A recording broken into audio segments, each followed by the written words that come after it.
நாகர்கோவிலில் சாலையில் உள்ள பள்ளத்தில் சிக்கிய டெம்போ. கன்னியாகுமரி மாவட்டம் நாகர்கோவில் கிறிஸ்துநகர் வாட்டர் டேங்க் ரோட்டில் குடிநீர் பணிக்காக சாலை தோண்டப்பட்டது. பின்னர் தோண்டப்பட்ட இடத்தில் மண் போட்டு மூடப்பட்டது.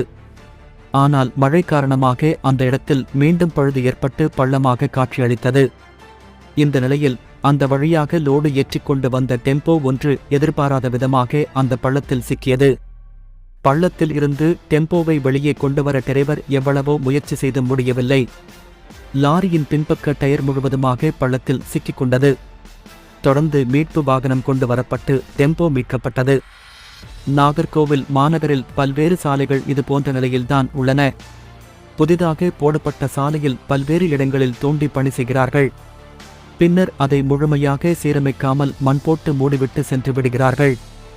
இதனால் ஆங்காங்கே பள்ளத்தில் வாகனங்கள் சிக்கும் நிலை ஏற்படுகிறது. எனவே சாலைகளை முழுமையாக சீரமைக்க வேண்டும் என்று வாகன ஓட்டிகள் கோரிக்கை வைத்துள்ளனர்.